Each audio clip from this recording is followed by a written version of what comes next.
All right, good afternoon again, ladies and gentlemen. Thank you for coming. If you would please rise for the presentation of the colors. Scouts advance. Get it. And forward. Go ahead. It's good. Now, don't step in. Do this. Post the colors. Speak up. It's.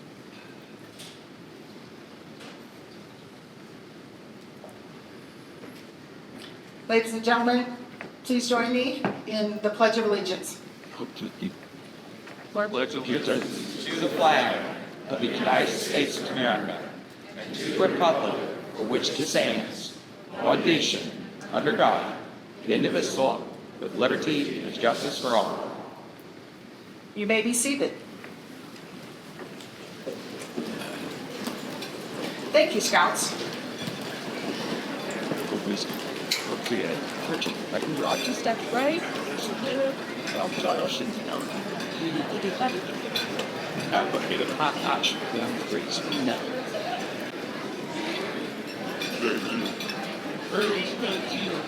I have just a couple of quick housekeeping messages.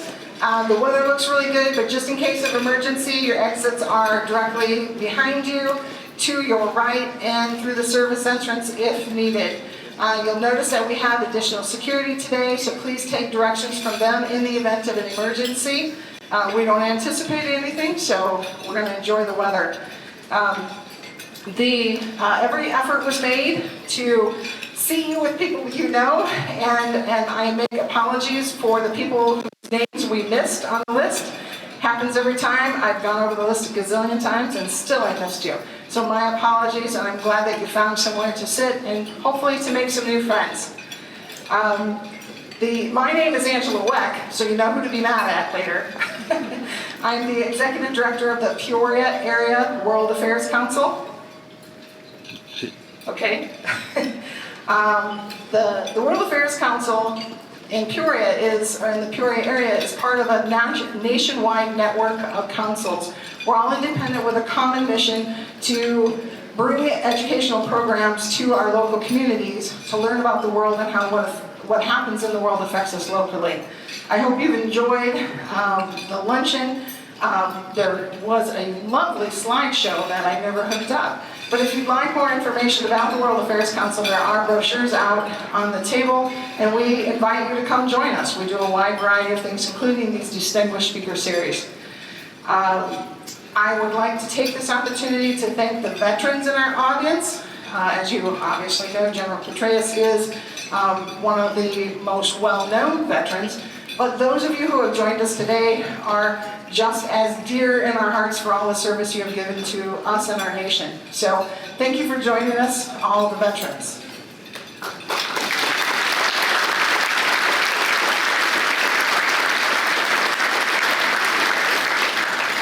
And I'd also like to thank the Scouts, all from WT Boys Council, from across the council.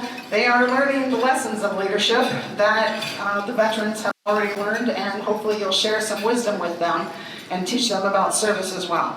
Our sponsors for the event are listed on your program, and they generously helped us put this program together to provide this unique opportunity for Central Illinois. I'd like to draw particular attention to the City of East Peoria and the Osher Lifelong Learning Institute at Bradley for their unparalleled support.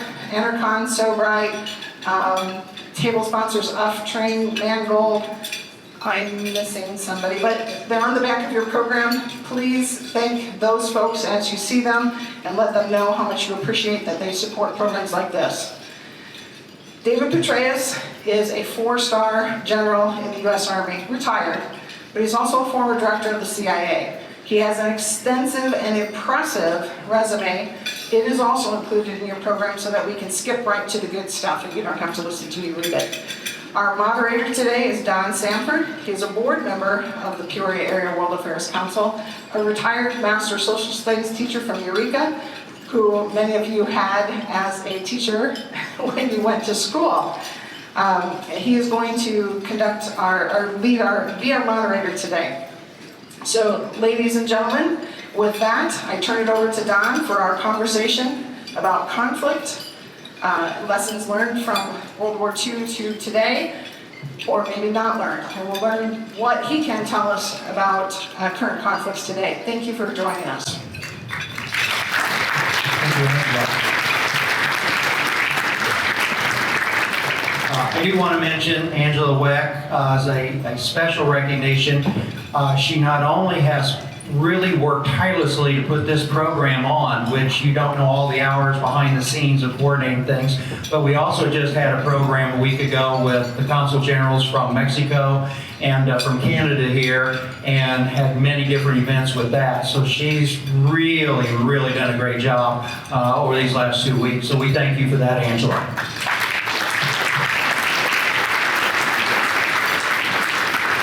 It's a thrill for us to have General Petraeus here. I've read his book, and I told him when I met him, we're doing an OLLI, I'm leading an OLLI study group on lessons of Americans' interventions, and so I don't know if all of you can see, but I'm kind of marked up pretty good for things that we're going to be using for our discussion there. So you've been a great resource for me already, and looking forward to add more today.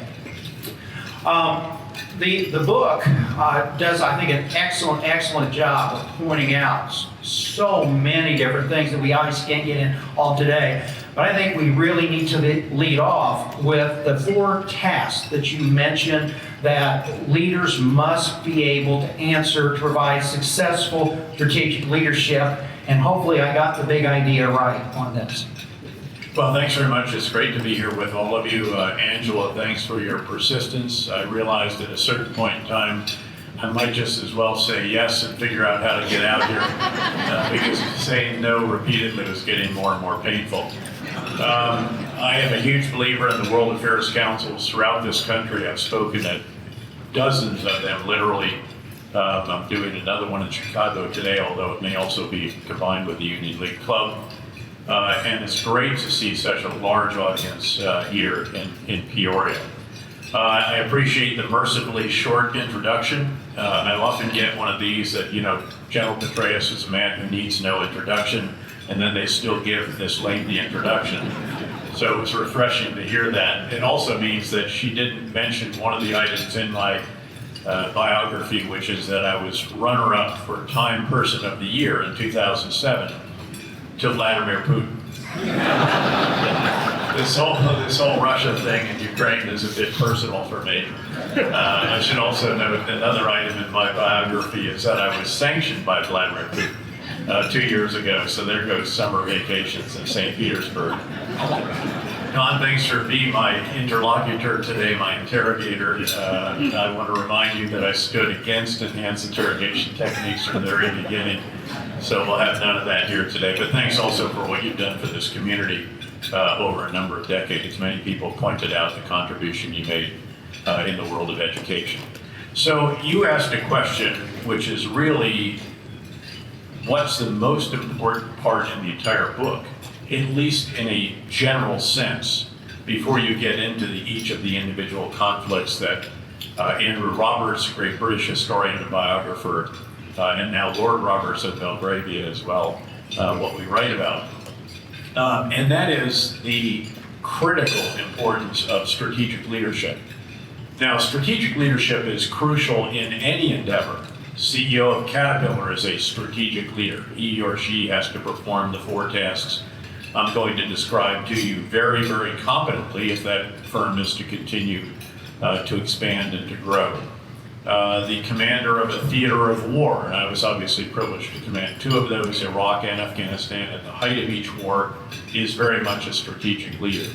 Frankly, the head of a nonprofit is a strategic leader. The head of a startup can be as small as where everybody in the entire firm fits around a small conference room, is a strategic leader. But the reason we raised this in the introduction in the book is because the one element that really determines whether the side succeeds or fails in conflict is the quality of the strategic leadership. And there are 4 tasks of a strategic leader. I'll lay them out. I might illustrate quickly with the surge in Iraq, which I was privileged to command, And then I'm going to shift to Netflix to show you that it works in the civilian sector just as well. Fantastic. So the first task is to get the big ideas right, to craft the right strategy. Now in conflict, this involves a really forthright, brutally honest analysis of your forces, of the enemy forces, of the physical terrain, the geography in which you might be fighting, the human terrain, how a country is supposed to work, how it really works, the neighborhood, every aspect, the tribes, the political leaders, the other elements of society, the religions, the sects, S-E-C-T-S, and so on. And understanding that in a very, very nuanced manner so that you can indeed craft the right strategy.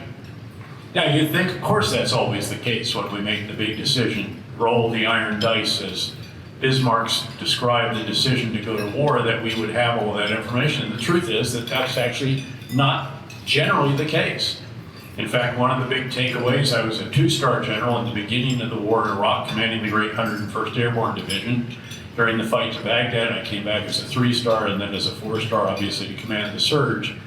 We didn't understand that country sufficiently when we did actually invade it. And then we made it even more difficult by firing the bureaucrats that we actually needed to help us run a country we didn't sufficiently understand. That was part of de-Baathification, doing away with Saddam Hussein's party.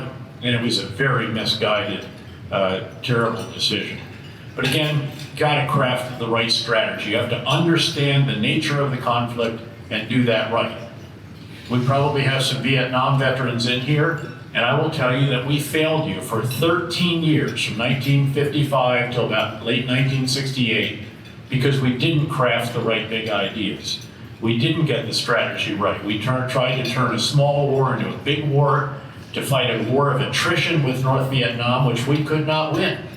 Search and destroy operations, regardless of the courage and innovativeness and determination, battlefield bravery and so forth of our men and women on the ground, it had a very ephemeral effect because we didn't have the strategy right. We again sought to fight search and destroy operations on the ground.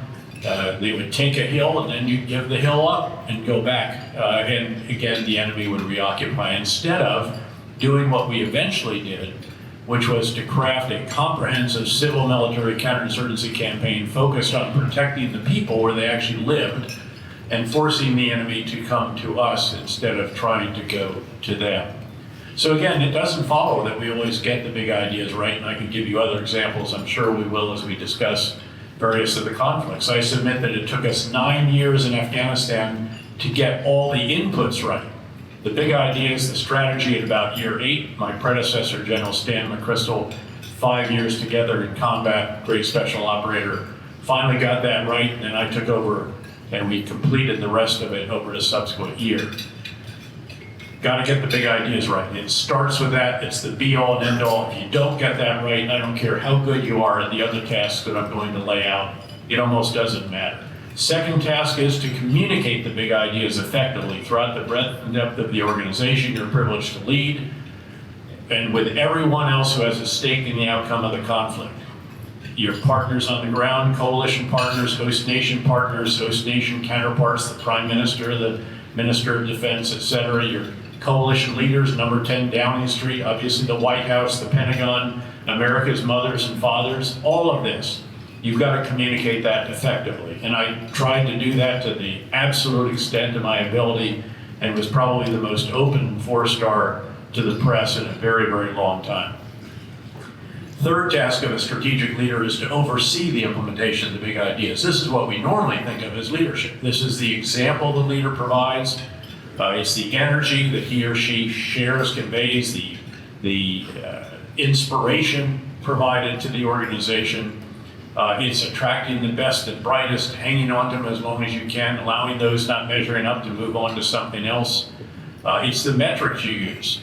The body count in Vietnam was flawed because it was linked to a big idea that had to do that we could kill so many of them, so many more of them than us, that they'd eventually give up. And that was a flawed big idea. And then the body count itself became also lacking in integrity over time, which had a corrosive effect on the organization. in general.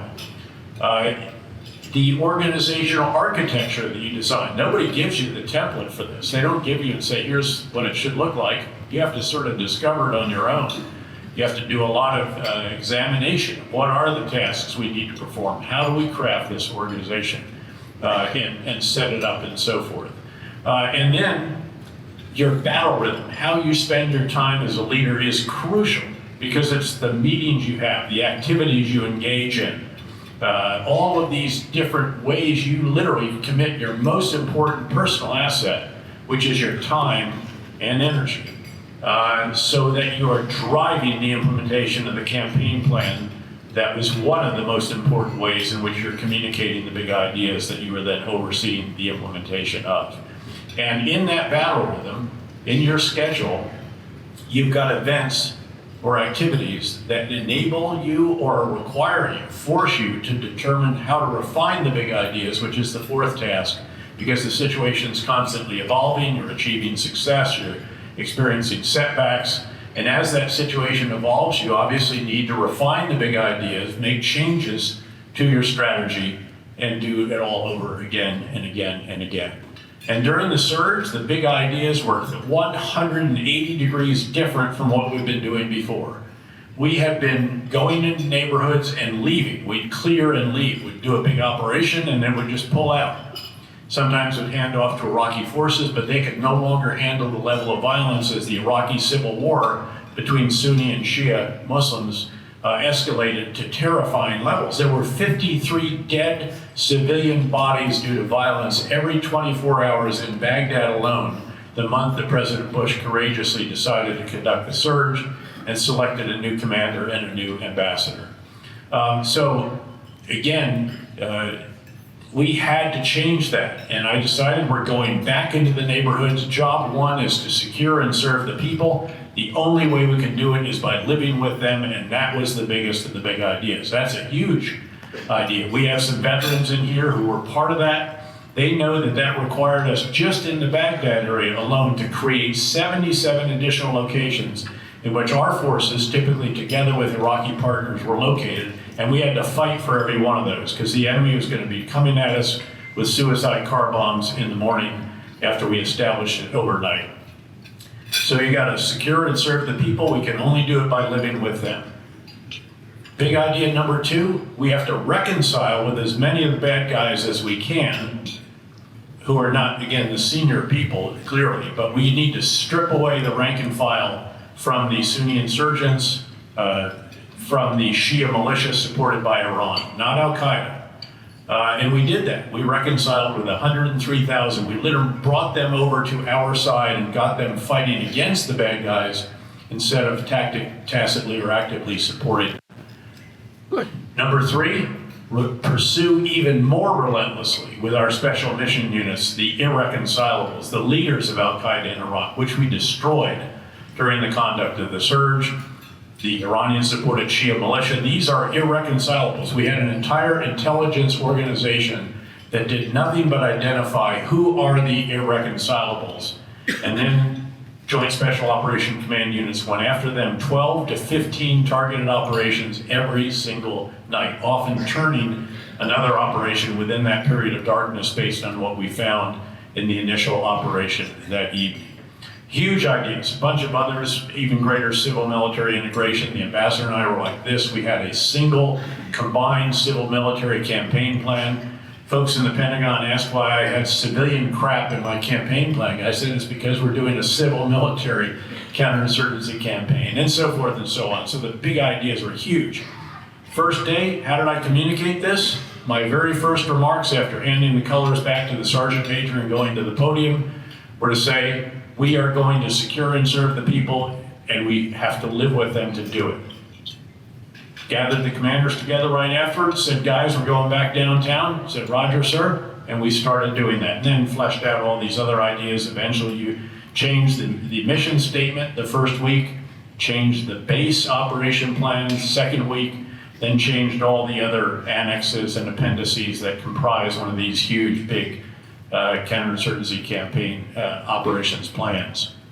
Overseeing the big ideas, by the way, I had my own counterinsurgency guidance. And it was a series of admonitions. Again, secure and serve the people, promote reconciliation, pursue the irreconcilables with explanations of each. There was one that said, walk, get out of your vehicle and walk. Take off your sunglasses. You need to get to know the people that we are seeking to secure. And then there was one that said, promote initiative.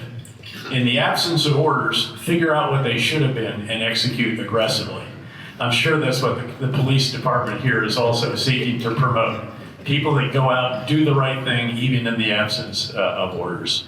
So, and again, we had all the organizational architecture. The metrics were key to security of the people, restoring basic services, getting electricity on the grid, getting the oil working, all of this, repairing all the bridges that the insurgents and extremists had blown up, and so forth. And then we had formal processes where we sat down with all the lessons learned, team leads, the colonels that led that, with the commanders. We promoted a culture of learning explicitly, because again, you have to refine the big ideas and do it again and again and again. So this has been a long explanation of the intellectual construct for strategic leadership that I developed as a 3-star general in the States, the same time when we wrote the Counterinsurgency Field Manual. Believe it or not, we were several years into conducting a counterinsurgency for which we did not even have a doctrinal manual. So we set about to fix that during I had 6 commands as a general officer in a row. 5 of those were in combat. The one that was not was where we oversaw all the aspects of training, leader development, and so forth for our Army. And so I want to shift now, though, and just show that this works in the civilian world as well. So Netflix, one of the really great firms, Reed Hastings, one of the great strategic leaders of our time, along with Jack Ma of Alibaba in China, Jeff Bezos, Amazon, and a number of others, who took something from a very small beginning. Remember Jeff Bezos packing boxes with books in his garage to now the biggest online retail that there is. But Reed Hastings did the same.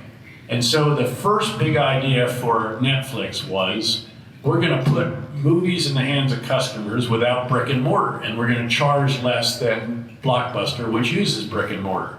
So, that's the big idea, communicated to all the stakeholders, customers, et cetera. They executed. A couple of years, they're doing great. Blockbuster's gradually going out of business. In fact, by the way, test question, where is the sole remaining Blockbuster in the lower 48? Bend, Oregon, you're right. It is a famously contrarian place. It refuses to allow its Blockbuster to die. And that is great news for many of us in this room of my generation, who can now take our grandkids there and show them what we used to do on a Friday night. In any event, the next big idea, because what happens is, of course, other people start doing what you're doing, so there's always competition. The second big idea is brought about because he recognizes during the process of determining how to refine the big ideas that broadband speeds are much faster. And so therefore they can now download movies. So that becomes the new big idea. Big idea number 3 is when he decides we're going to make our own content. $100 million on House of Cards alone. All these other iconic series that we revisited during the early days of the pandemic, and we were doing nothing but watching all the binge watching on these series. And then the fourth big idea is he decides to go out and make major motion pictures. And he buys not 1, but 2 major movie studios.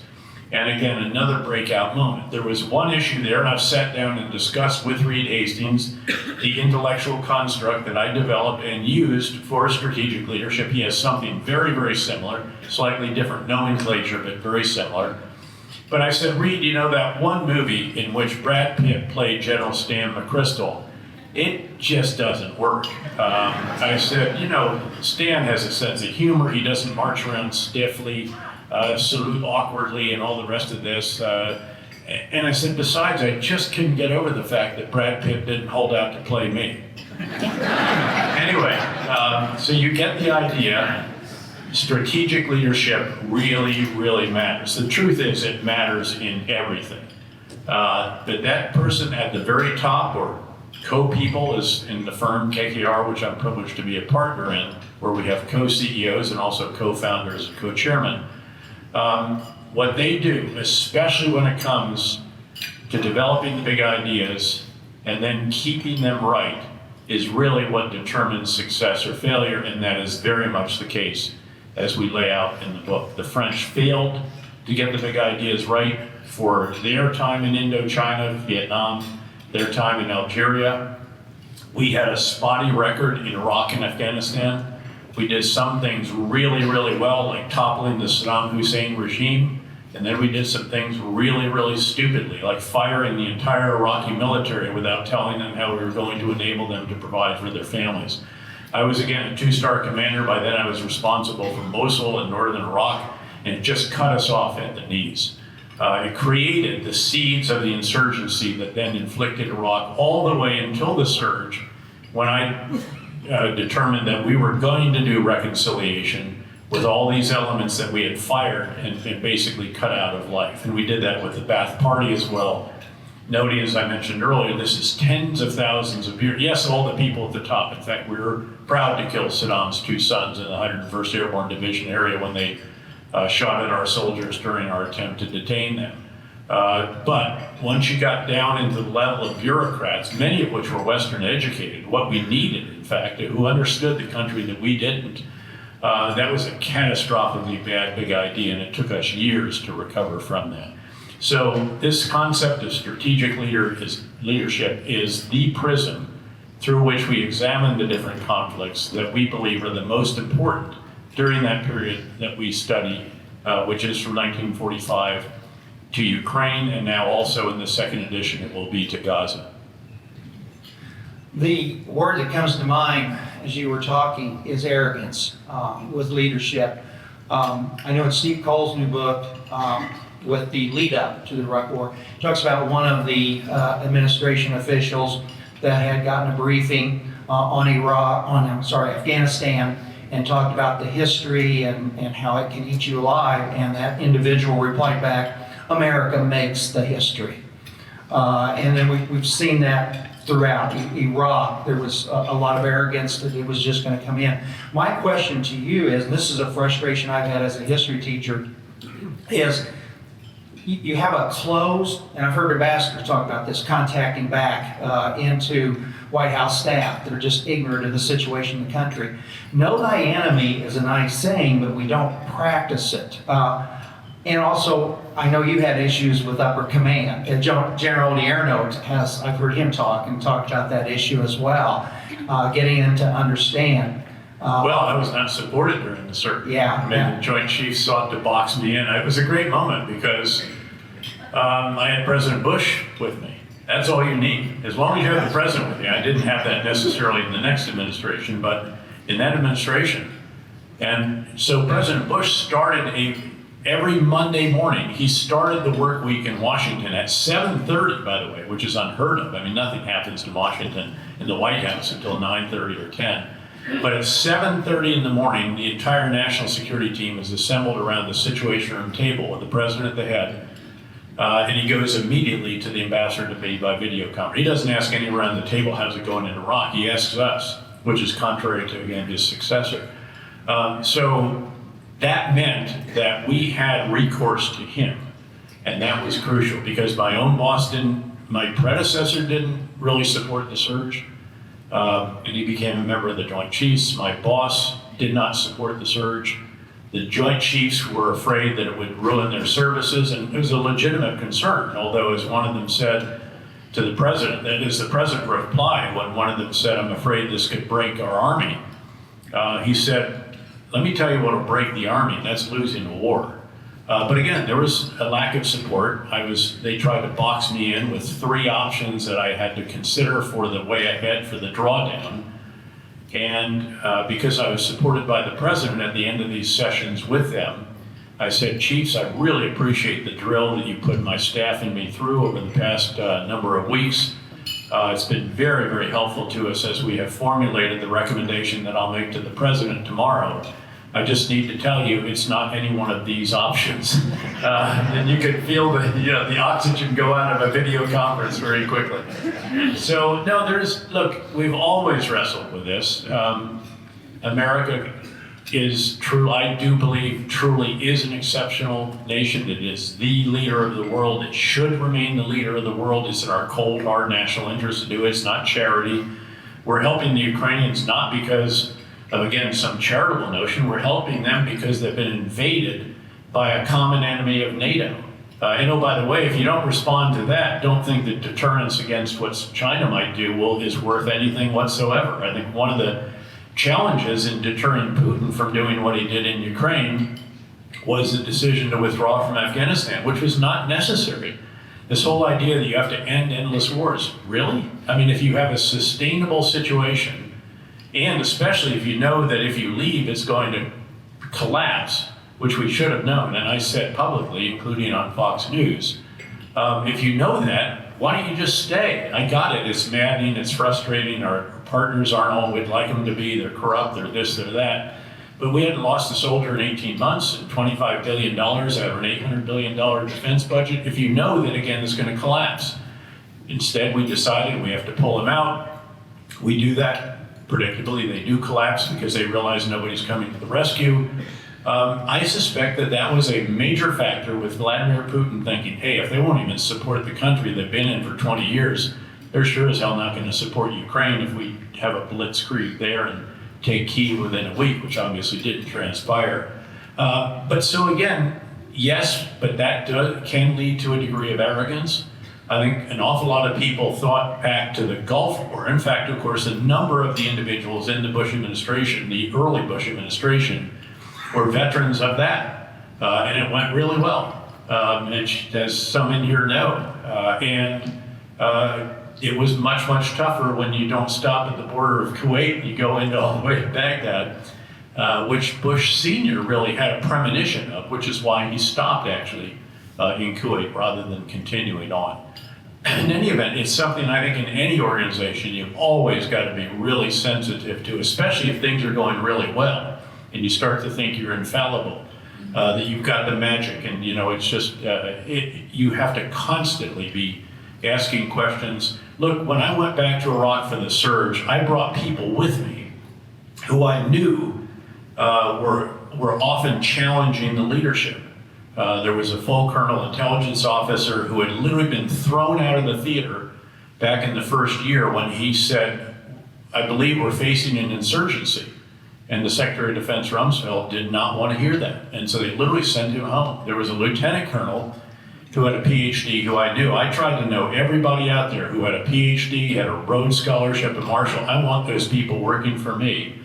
And I want to have a culture where they feel comfortable with challenging me. Now, at a certain point, and it always has to be respectful, it has to be thoughtful, and so forth, and professionally provided. But you want those kind of people who are willing to challenge you. H.R. McMaster was a genius at this. He was such a genius that he almost didn't get promoted to brigadier general. It's publicly known that he was passed over twice. The third time, who do you think came home from the war zone in Iraq to be the president of the board, even though he was the junior 4-star in the Army? Yes. And just coincidentally, he made, and he went on to serve as our national security advisor and did so very, very impressively. So an organization has to promote a culture of learning, a culture in which leaders can be challenged without being penalized or punished. This lieutenant colonel I brought, this guy in the Army was so mad at him because he criticized our senior leaders. I think he had described our leadership as intellectually flaccid or something like this. And that didn't go down real well. And so they deployed his entire artillery battalion to Iraq without him. And so I figured out, okay, I'll write a request for forces that can only be answered by him. I got him over, and then I put him in a place where he was going to contribute in the way that we hoped. That's in the book, I think. It is. So again, this is true of any organization. And of course, you've just constantly got to be asking, how can we get better? What is it that we need to improve? And you have to have just an insatiable desire to continue to be all that you can be and never ever rest on your laurels. You're only as good as your last earnings call, as I've learned in the financial world. Well, General Petraeus, I know he mentioned that how he's trying to transform the Army. He said need people like yourself and him to be on promotion boards, because that's the other difficult thing, is to get the kind of open-minded individual into those positions, top level Yeah. position of authority. Well, again, you have to foster that as an organization. Look, I was told also, you know, I was a captain and I had a really pivotal decision to go to the special officer, to go to the graduate school. And I was really fortunate to have a boss at the time for whom I worked twice more personally, including when he was the NATO Supreme Allied Commander Europe. And he said, have you ever considered raising your intellectual sights farther than the maximum effective range of an M60 machine gun, which is the longest range of a weapon organic to an infantry company? And I was an infantry officer. And I took the hint. And I said, okay, I'll go to graduate school. And it was the most incredible development experience I ever had. It truly took me out of my intellectual comfort zone. And that's what you want. But I was told I was committing professional suicide by going to graduate school instead of going to the Rangers. And obviously I managed to survive, but we need more people to do that. General Petraeus, you're referring to, worked for me during the first half of the surge. He was a 3-star general who was in charge of the multinational corps, which is all of our operational forces, not the special ops, not some of the other major missions that we had. But that was the ground operation, and a really, really effective and impressive strategic leader, as was his successor, who is now our Secretary of Defense, who worked for me 3 different times, Lloyd Austin. So, but he was determined. He then succeeded me as the 4-star in Iraq, and then became Chief of Staff of the Army. I remember sitting down with him when he took over as chief. I was the director of the CIA, and they requested a meeting to talk about how can you develop in our senior leaders the kind of qualities that you want, as opposed to the Roger, sir, yeah, I see, great idea, chief. You're on track. You bet, chief. Instead say, hey, Chief, with great respect, could I just offer a slightly different perspective on this? And that's what you need. And if you don't have an organization that promotes that, and we have at times not had that, that's why H.R. McMaster did a brilliant job on the battlefield. First in the Gulf War, he earned a Silver Star, 3rd highest award for valor. He had a PhD. That's when I first actually contacted him. I was actually the Chief of Staff to the Chairman of the Joint Chiefs. He was a captain up at West Point, and he just published a book that was called Dereliction of Duty, which was his description of how our senior leaders performed during Vietnam. So I said, you know what, you might need a little top cover. And I said, I'm here to do that for you. I said, I'm only a colonel, but I work directly for the Chairman of the Joint Chiefs. And so the first top cover you're going to get is we're going to buy your book for all the Joint Chiefs, and the chairman is going to lead a session in which he discusses the merits of this book. So now they're not going to come after you. And then for years, I was a 3-star in Iraq. He was a colonel. He's leading the Armored Cavalry Regiment, largest organization in our army on the ground. And he started complaining because they took away one of his squadrons before he conducted this major mission. And I said, and I went out, I flew out to see him. Actually, he'd asked me to come out because it was in the area where I'd been as a 2-star. And he asked me at the end of it, and man, the troops are all fired up. He's such an inspirational leader, and he's so bright and so dynamic. And it was just, I felt energized by being there. But at the end of it, he said, hey, sir, you got any advice for me? And I said, yeah, I think it's time for you to shut up. If you get my meaning here. And he said, oh, Roger, okay, yeah, Roger, sir. The problem is that the complaints had gotten back to the 3 and the 4-star, and I'd heard them voicing these, and I knew, because normally when you do and he did a brilliant job on the ground. It was textbook counterinsurgency at a time when we weren't doing it that well. And so when he finished that command, normally you do what I did, work directly with the Chairman of the Joint Chiefs, U.S. Central Command, or the Chief of Staff of the Army, whatever. No, they sent him to the International Institute of Strategic Studies in London. This is a think tank. And so I found him, and I said, okay, come on to Baghdad, you're gonna work for me, I'm gonna write your efficiency reports. And he did a succession of studies for us that were absolutely sheer genius, as is everything that he did. But that meant in those first 2 promotion boards, the word was he's a little bit of a whiner. So again, just coincidentally, I'm sure, I went back and was the president for the 3rd time with Secretary Gates, the Secretary of Defense, scheming a bit. but we never mentioned his name in any of our correspondence or conversation. And it just so happened that he made Brigadier General that year, and then went on, as I said, to serve very, very impressively as a general officer, just what we needed. And of course, was picked to be the National Security Advisor and did a great job as President Trump's second National Security Advisor.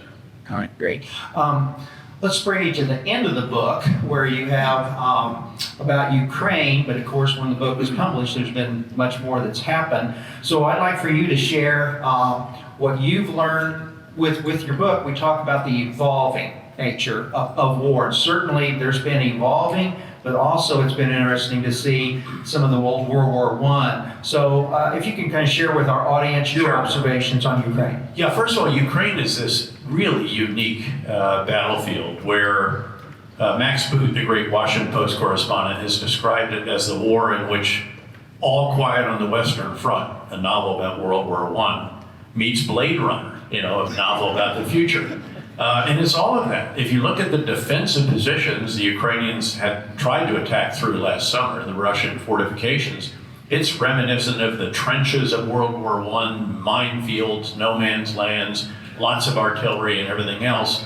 But right on top of it, you have drones. And the drones have a digital link back to the Russian Fire Direction Center, puts the data on the guns, and you have accurate fire as the Ukrainians are trying to breach these miles deep minefields.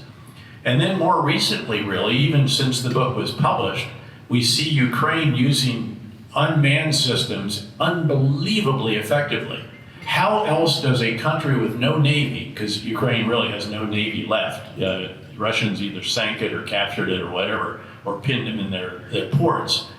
How does a country with no navy sink 1/3 of the Russian Black Sea fleet and run them out of the Western Black Sea?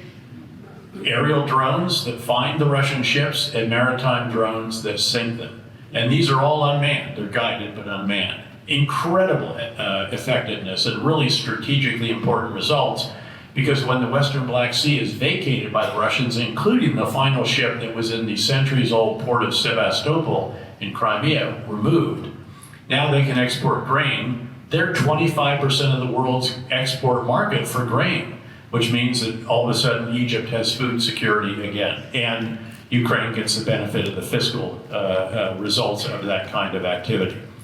On ground, the Russians outnumber the Ukrainians at least 4-1, maybe 5-1, economic 10-1, so a huge disadvantage despite their initiative, independence, innovativeness, fighting their war of independence, and so forth. And so how do they even the sides?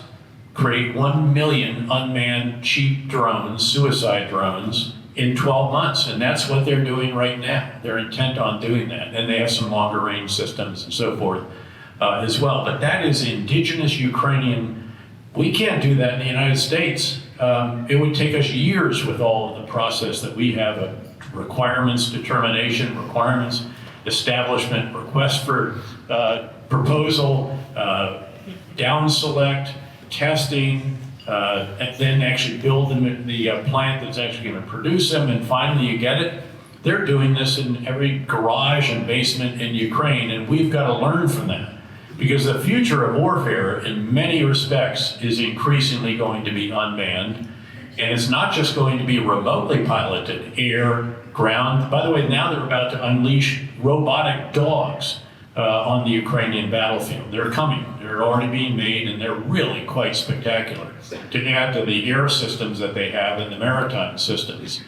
And that's going to be the future of warfare. Increasingly, it's going to be machine against machine, and at some point, the human in the loop right now, the human who's actually remotely piloting one of these, is going to have to give way to algorithmic piloting, and where the human in the loop becomes the human on the loop, the human who actually designs the algorithm so that the machine performs the tasks that have been identified for that machine. So in essence, in a very simplistic way, if you look at, say, the Indo-Pacific theater, we have to transition a fair amount of our legacy systems, which can be described as a small number of very large, heavily manned, incredibly capable, exorbitantly expensive platforms, which are also increasingly vulnerable, because anything on the surface of the sea and up can be seen, and if it can be seen, it can be hit could be hit, it can be killed. Yes, we're improving the defenses and a variety of other actions to mitigate that, but at the end of the day,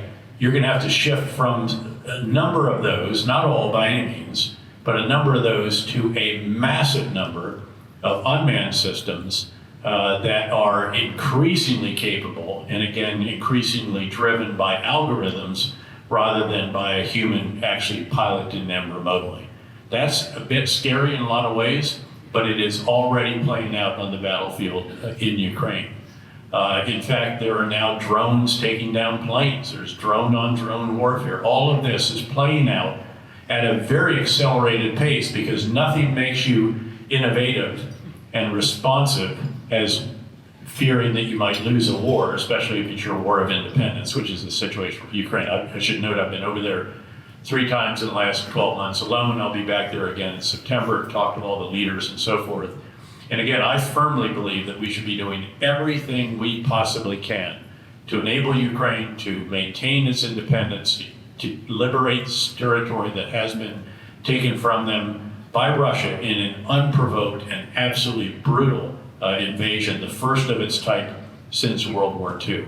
But now, the first of its type since World War II is Russian soil being invaded. And the Ukrainians have actually turned the tables on the Russians to a degree with a very, very impressive campaign in an area called Kursk province, which some will recall from the history books as the site of the largest tank war in history during World War II.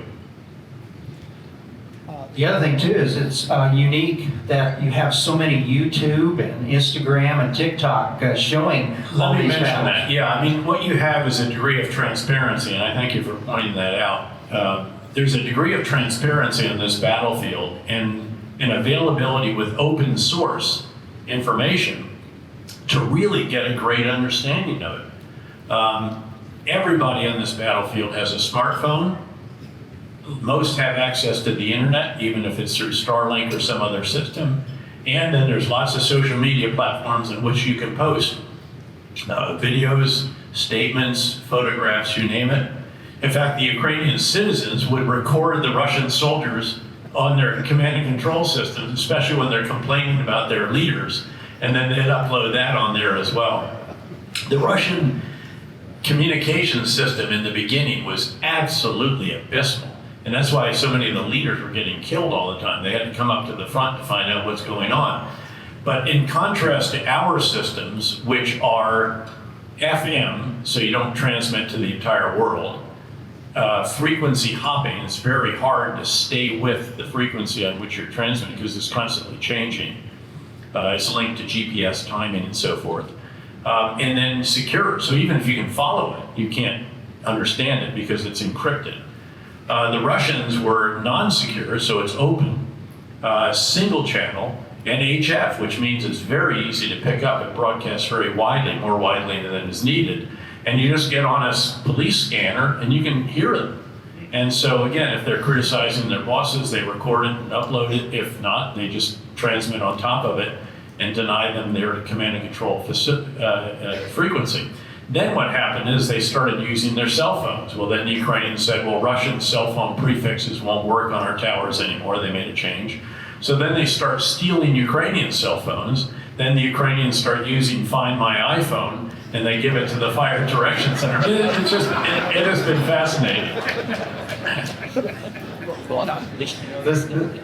The high technology on one hand, and yet I also read that some of our artillery we sent was based with GPS. The Russians learned to block it, went to 5%, and then now you got to have ammunition for the old howitzers. There's back again, the old and new. There is. Occasionally it's nice to be analog. And so we have these I think the rounds literally cost $1 million a round, these 155 millimeter howitzer rounds that are very, very precise. They can literally land on this table. Right up until the Russians developed electronic warfare that denies the GPS link that enables them to land on the table. So there's a lot of back and forth. And the Ukrainians are constantly updating the software in their drones so that they can be effective against the electronic warfare, or they route them in ways, and it's all, AI is featuring prominently in all of this. I think the Ukrainians, when the guns fall silent, are going to be one of the great defense industrial bases in the world because of all the innovation that they have done. Keep in mind that they've always been very strong in IT. There's a number of Ukrainian American founders of billion-dollar companies out in Silicon Valley and all the rest of that. But they're very, very good at manufacturing, very good, again, at software and IT skills. And this is playing out not completely to their advantage because the Russians do get a vote here as well. And they're producing what they can and then buying lots of drones from Iran, also some missiles from Iran, 1 million artillery rounds from Korea, and so forth. But the back and forth is fascinating if you're into technology and AI. Tom? Let's move to some articles that have come out just the last few weeks, and I want to get your reaction on them. The first one, I'll give you all three and then get your reaction. No, do them one at a time. You know, old guys, we don't remember what the first Well, one they're going to be the was. same. Well, it's the same topic. Oh, okay. In that case, I might America isn't ready for the wars of the future, and they're already here. That was by Mark Milling and Eric Schmidt in Foreign Yep. Affairs.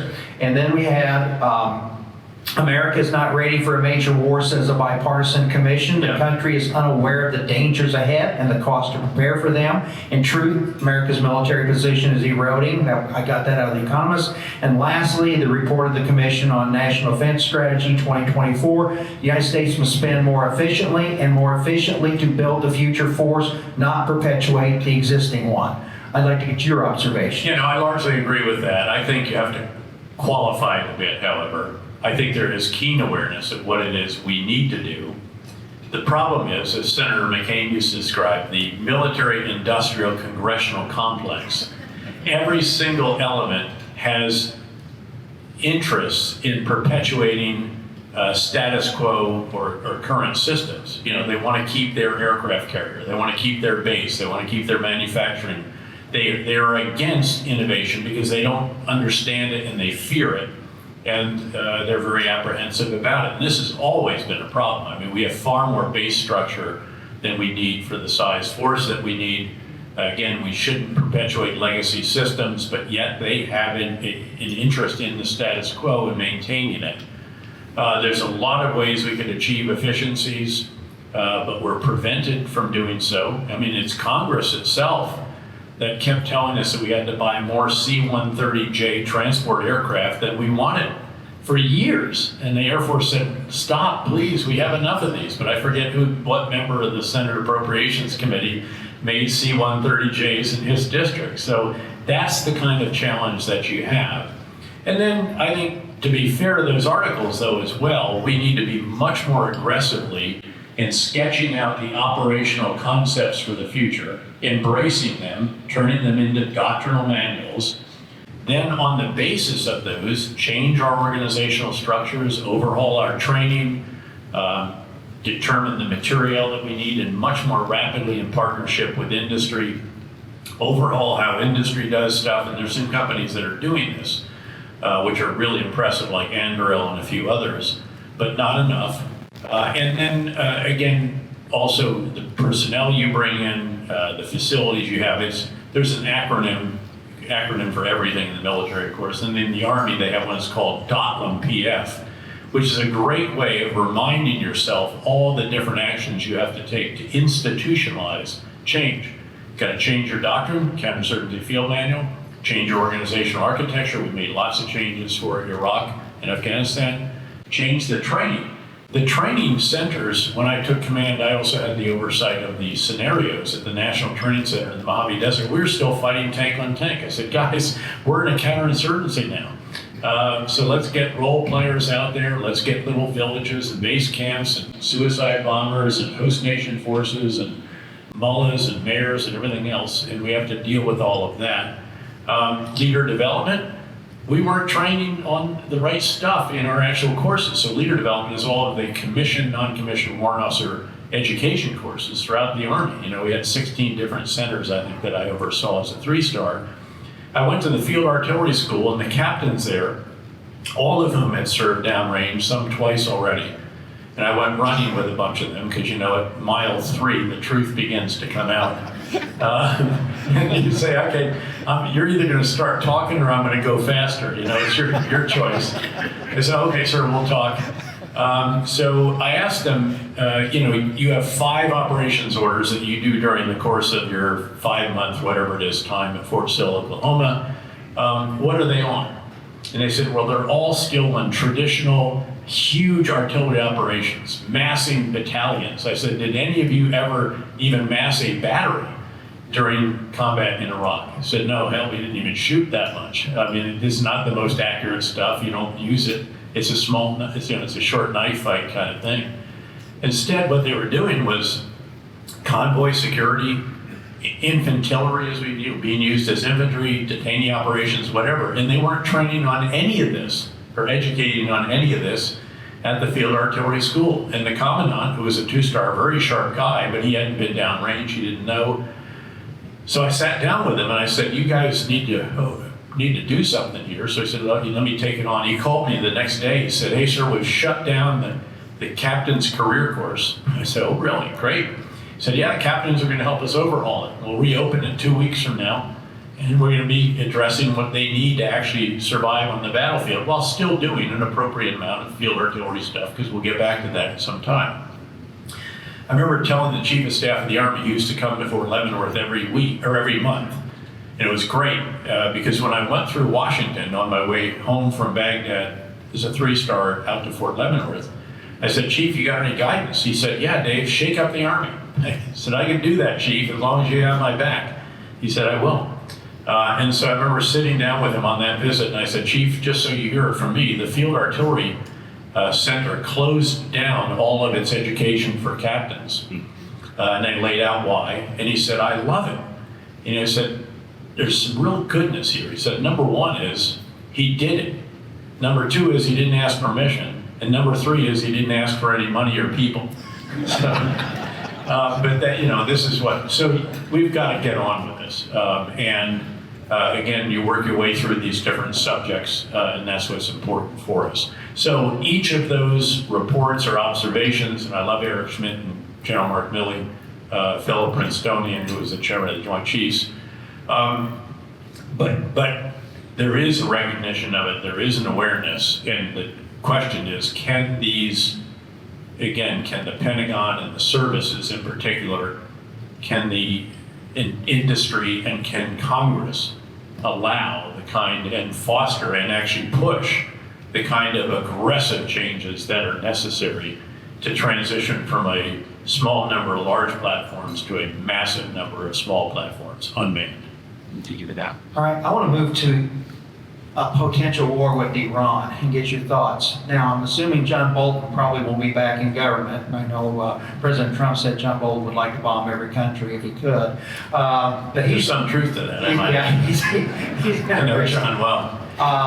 And certainly in the current situation, I worry that we'll see some of the mistakes that you mentioned in your book repeated, whether Israel ends up in a war with them or so on. But what would a war with Iran look like in your view?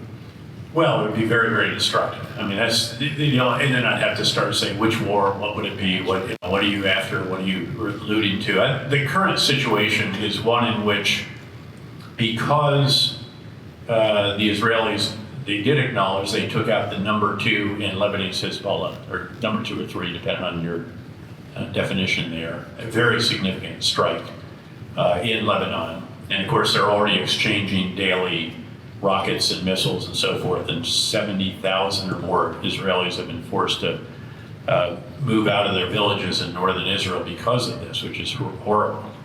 And then allegedly, we know that the senior Hamas official, Hamas being, of course, the extremist group that carried out that barbaric attack on 7 October against Israel.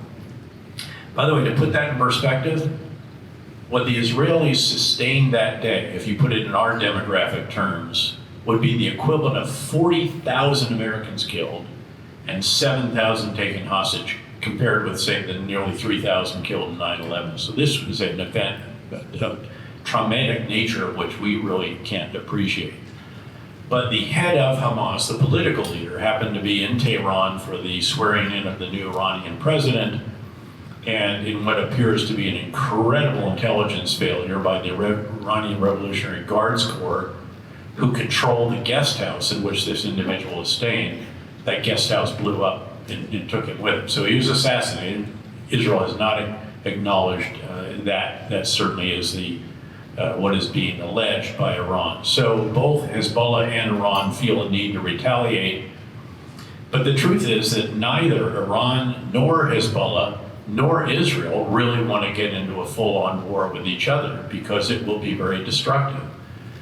Hezbollah has well over 100,000 rockets, missiles, some of them quite long range, very large warheads that they can launch at Israel. That can overwhelm the most sophisticated layered defense in the world, and Israel probably has it, at least for a small area. And that is very worrisome. Israel would have to prioritize defense of their retaliatory capabilities at military bases, critical infrastructure. That means the population centers are probably going to get hit. And again, the results in a country with very dense urban areas could be very, very destructive and damaging. Iran has an ability. They launched well over 300 cruise missiles, ballistic missiles, and drones at Israel before, with our very considerable help. U.S. Central Command, which I also commanded some years back, made sure that none of it did any real damage at all. It's very effective. But if they come at them again with even more, again, who knows? And then Israel would have to respond. And again, every country would be on the receiving end of, I think, an enormous amount of damage and destruction. And I think this is why Iran has hesitated so far to see if there might be a ceasefire opportunity.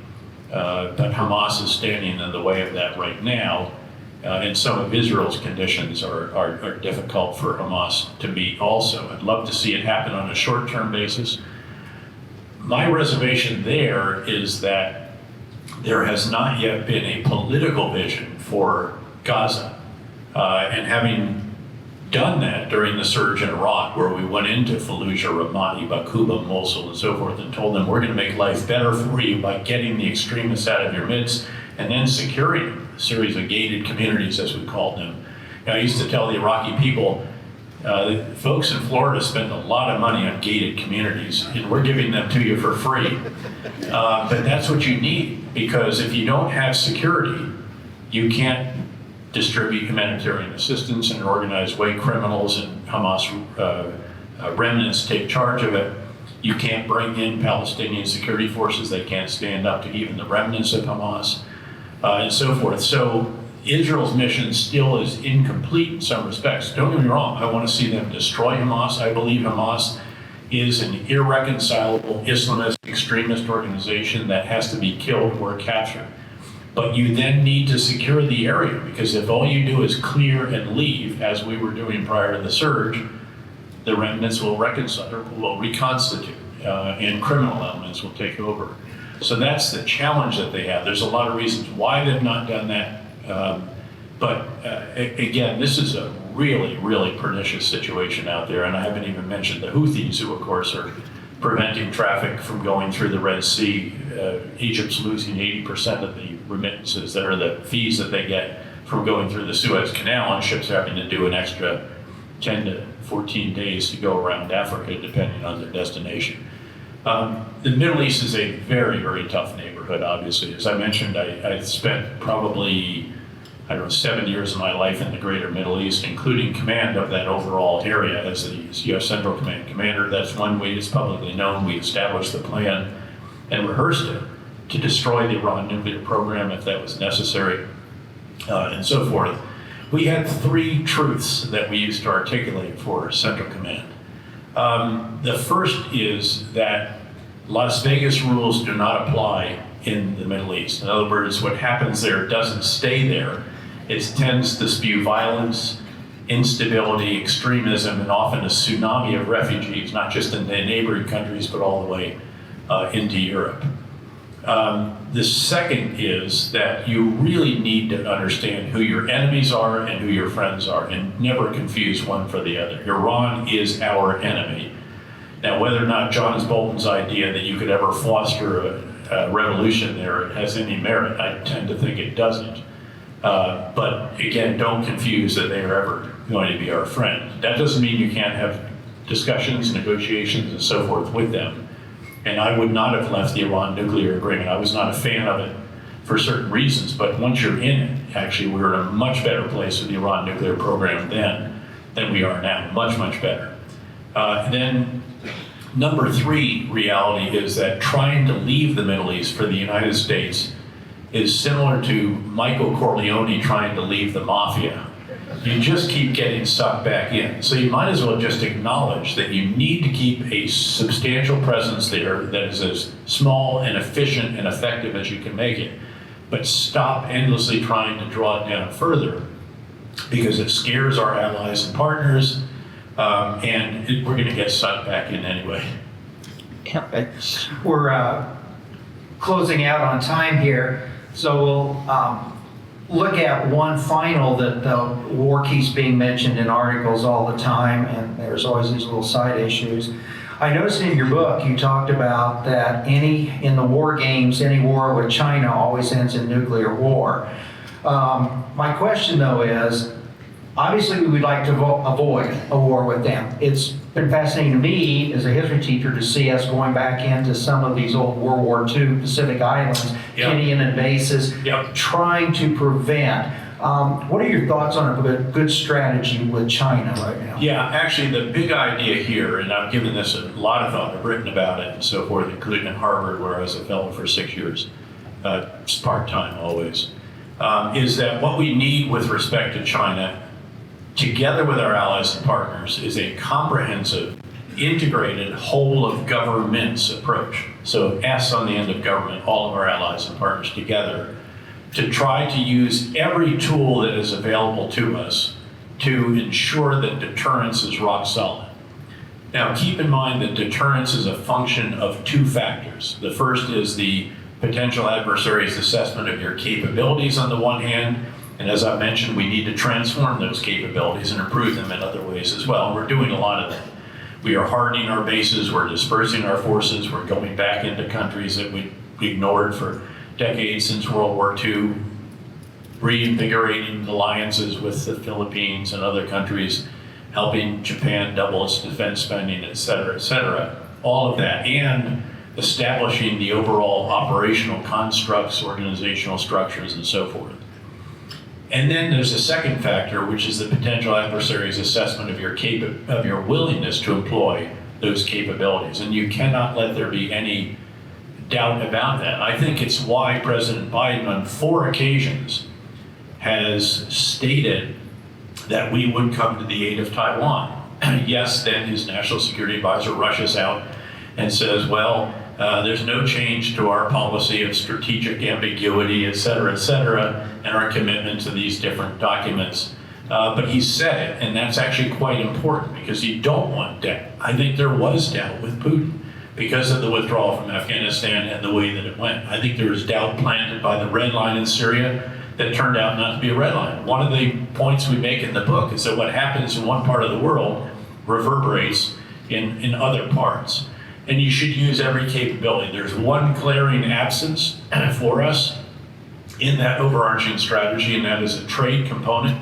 I felt that we should have done the Trans-Pacific Partnership. I'm sensitive to the concerns of people who think that that might undermine certain industries in the U.S. In that case, I really don't think it would have. And again, I'm in the world that owns hundreds of companies around the world, and we have pretty good sensitivity to that. But the failure to do that during the previous administration, when they controlled both houses of Congress and the White House, were the party of trade and had fast-track authority, all of that is gone, and there's just no way that we can get back to that. Japan did continue and led that, less the United States, but that was a real disappointment, I think, in terms of the tools that you have, because it was much more important from security measures than it was, frankly, in terms of actual what the effect on our economy would have been because of the trade agreement. But that's what we need to do. And we need to constantly be asking ourselves, how can we ensure that the potential adversary sees our capabilities as increasingly formidable, and how can they look at our willingness to employ those and not have any doubt without being needlessly provocative. Look, no one would like to see, I can assure you, and there's others in here who have seen what war is like up front, up close and personal. None of us want to see a war. We know what happens in that. And frankly, no one would like to see a mutually beneficial relationship, perhaps more than I would as well. But I learned as a CIA director that you need to see the world as it is, not the way you would like it to be. And as it is, China is very, very concerning, sometimes threatening, sometimes actually in actual conflict killed several dozen Indian soldiers and 3 skirmishes on the line of actual control, shouldering Philippine boats, intimidating others, economic coercion against Australia. This is not kind or gentler kinds of foreign policy, nor is wolf warrior diplomacy. And we need to therefore ensure that during this period when there is that kind of activity, that they get up every morning and they look out there toward Taiwan and say, well, look, you know, we dealt with Tibet, we dealt with the Uyghurs in Xinjiang, we dealt with Hong Kong, we dealt with Macau. That's the last on our bucket list, but okay, not today. And that's what you want day after day after day, that they just say not today, and then perhaps you arrive at a place where there might be, again, a recognition that we do better by getting along with each other than with being in a severe competition, which is the way that the relationship is described right now. Let me finish on a positive note, and let's go back to Desert Storm. George H. Bush builds a tremendous coalition, very successful execution, and I think most importantly, as I recall, we ended up in the black. We made money on that war because our allies didn't fight. So I wanted to finish on a very good note. Well, that was, I happened to be I had a great vantage point. I was the aide to the Chief of Staff in the Army for the 2 years that included the Operation Panama and then Desert Shield and Desert Storm, the actual Gulf War eventually.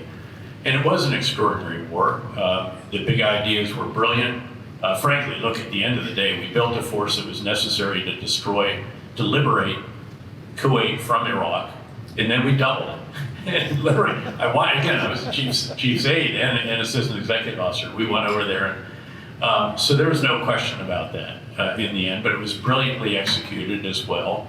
And you're right, that at the end of the day, the amount of assistance that came back to us in a variety of different forms actually offset the cost of that particular war. Unfortunately, some of the participants then, who ended up in more senior positions during the second Bush administration, took the wrong lessons from that and thought that we could do the same thing on Iraqi soil. Again, not perhaps understanding that country and all of its dynamics as well as we should have, and then making some seriously bad decisions that cut our knees out from under us when things were actually finally going quite well at about month 3 or so. So it comes back to the importance of strategic leadership, understanding that situation in a very nuanced way, and then crafting the right strategy. And the same is true whether, again, it's of a business, a Caterpillar, a police force, a school system, a family unit, or a nonprofit like the World Affairs Council here in the Peoria area. And that is what determines success or failure. So hopefully, if you've taken nothing else from this, I have emblazoned the 4 tasks of a strategic leader on your forehead, and you keep in mind the importance of getting that first task right. And well done for bringing us back to the beginning again. General, I'm glad Angela kept after you. We feel, like we're the flyover country, that we're just as important here in Central Illinois. So we're thrilled that you did decide to come. Let me actually end on another note, because one of the reasons I'm here is that when I was privileged to command our men and women in uniform in Iraq and Afghanistan and the greater Middle East, I once presided over the largest reenlistment ceremony in our history. And of all things, it was in combat. It was in Baghdad on the 4th of July, 2008, the second year of the surge. And the soldiers there had already been extended from 12 to 15 months. And yet here they are with their right hands in the air, reciting the oath of enlistment after me.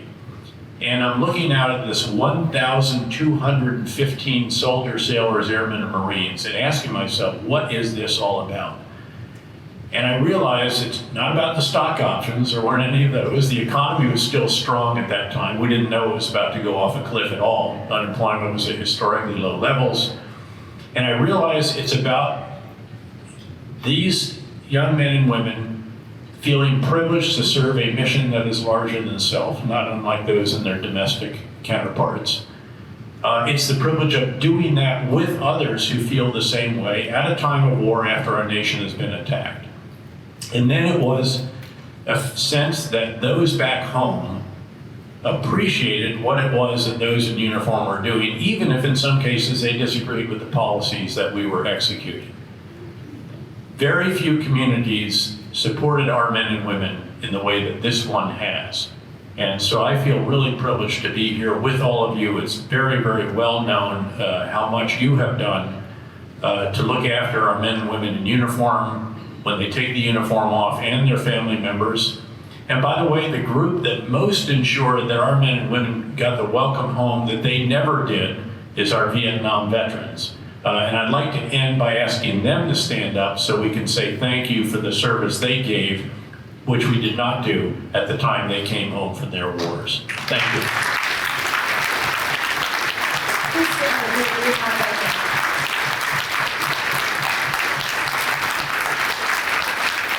Thank you very much.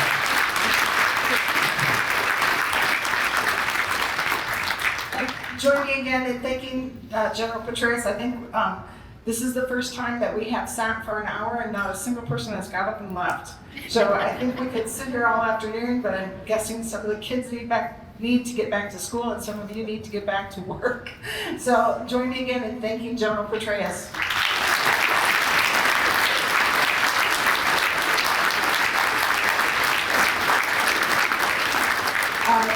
Couple quick notes while the scouts assemble. On your table are a few evaluation cards. Not everyone will want to fill out one, but if you would fill out one, that would be helpful to us for our planning for future events. If you were not able to purchase a book because we ran out, we can still get you one. Talk to one of the gals at the table on your way out and purchase a book. Make sure they have your name. I'll send them to General Petraeus and he'll sign them and return them. So we can get you a book. We're not going to have the book signing that was advertised because of security issues. So that's why But all the books we have are signed. I signed every one of them, I want to assure you. Yeah, every book that we had today was signed. So we're good to go there. And then with that, if you would hang out just for a second while we retire the colors, that would be terrific. So Scouts advance.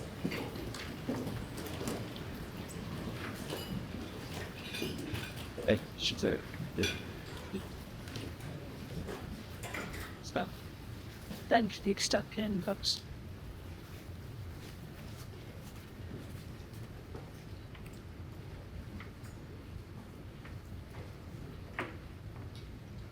Retire the colors.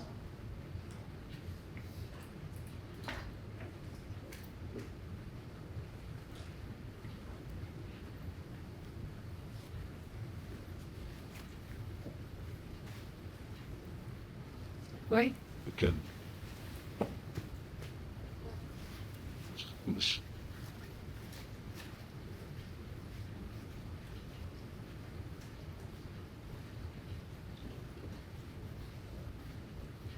Two. Sorry. Thank you all very much. Thank you, sir. And have a terrific afternoon. If you have not heard of the World Affairs Council, I encourage you to look us up. We are by our acronym PAWAC, Peoria Area World Affairs Council. Again, a quick thank you to Ollie and the City of East Peoria. And I will make a quick note on the sponsors, the table sponsors for the students. Dr. Michael Shackleton was inadvertently left off. So thank you to Dr. Shackleton. Thank you to all of you who have come today. You got an announcement? Okay. But I'll be out there if you want to holler at me or ask questions. And thank you all for coming today. We'll see you at our next event in September. Thanks.